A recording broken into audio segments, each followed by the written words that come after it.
Christine, how much does it hurt the WNBA when Caitlin Clark is out?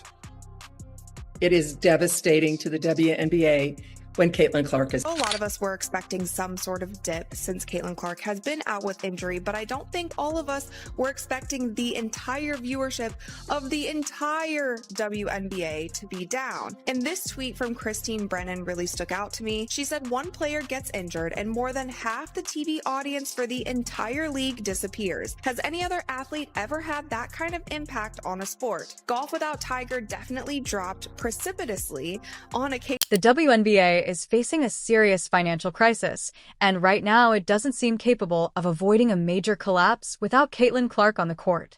Once again, this situation highlights just how little the league has learned about protecting the player who lifted it from relative obscurity into the national spotlight. This is the story of a league that continues to damage itself while its biggest star is unavailable, and how refusing to confront reality is costing it millions of dollars every single day. And the truth is the truth, and the data is there.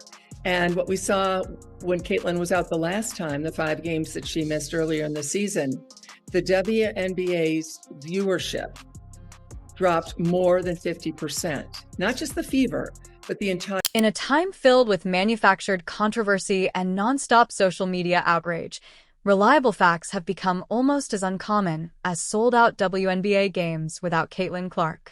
The league's heavy dependence on one player became impossible to ignore when Clark was sidelined on June 24th with a quad injury. Now, we're seeing the exact same pattern repeat, as she is once again out for an unknown amount of time because of a groin injury.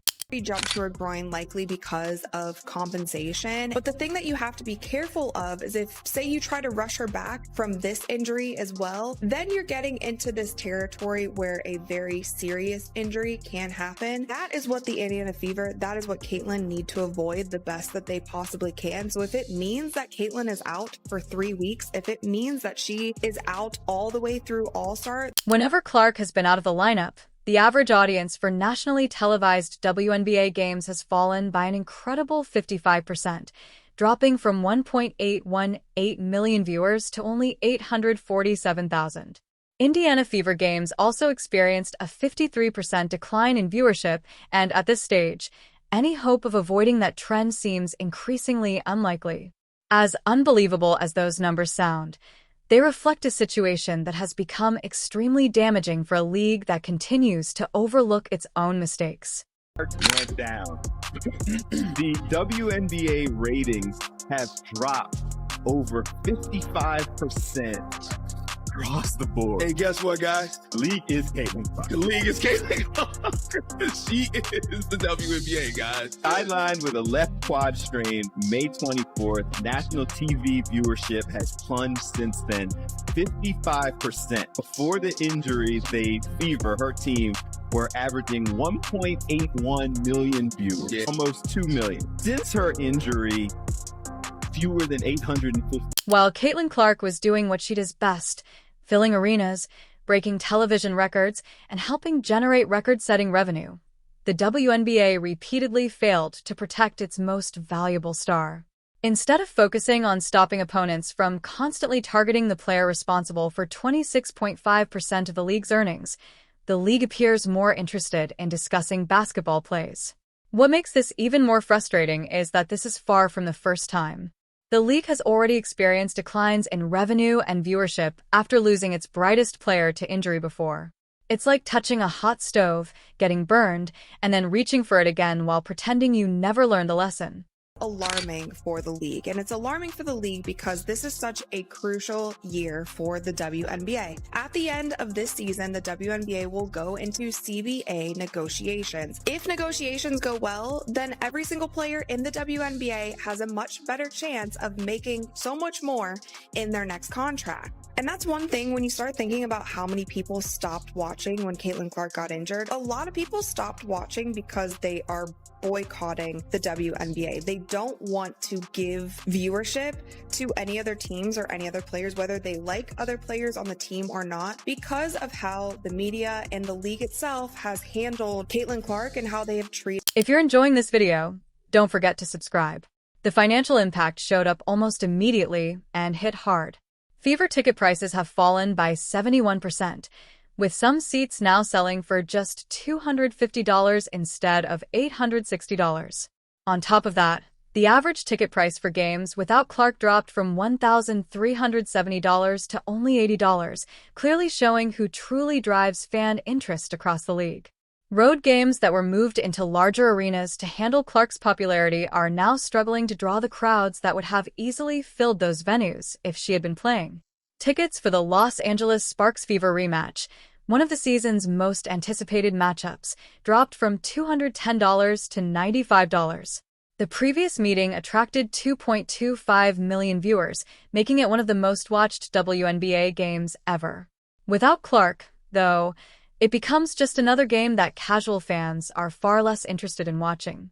Concerning about this is the fact that we are only a month into the regular season, and Caitlin Clark has already been out with 2 injuries, with the first one being her having to miss some time with a left quad strain.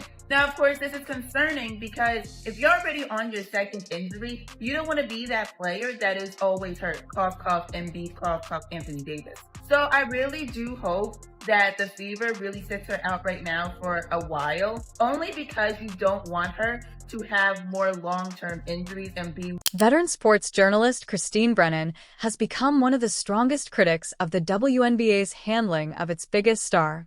Her upcoming book, On Her Game, Caitlin Clark and the Revolution in Women's Sports, is expected to highlight several of the league's biggest shortcomings. Brennan said, "The WNBA continues to fail to meet the moment after Clark has repeatedly been targeted by opponents. With more people watching than ever before, fans notice it." Her criticism is direct. League statistics show that Clark alone brings in more than half of the WNBA's television audience. Even so, she continues to absorb hard fouls and unnecessary hits that often seem designed to intimidate her. It's like a restaurant owner allowing customers to harass the chef who keeps everyone coming through the doors. Man, bruh. Congratulations to the WNBA. Your ratings are going to drop by 55 to 60% once again. I believe the WNBA has successfully broken. This has become an increasingly frustrating and all too familiar pattern. Clark is frequently fouled by opponents who often appear more focused on sending a message than simply playing basketball. The Phoenix Mercury accounted for 80% of the league's 30 flagrant fouls against Clark, including 5 in 2026. If she pushes back against the physical play, she's labeled overly aggressive. If she stays quiet, she's criticized for being too sensitive. It's a situation where she simply can't win, and the league has shown very little urgency in fixing it. Beyond the Fever, the WNBA itself continues to face financial struggles. The league was already projected to lose $50 million this year. Despite Clark's incredible rise in popularity, those losses continue to grow every time she is unavailable. Attendance falls, merchandise sales slow down, and television ratings continue to decline. The WNBA now faces some difficult choices about what kind of league it wants to become. The answer, however, is straightforward.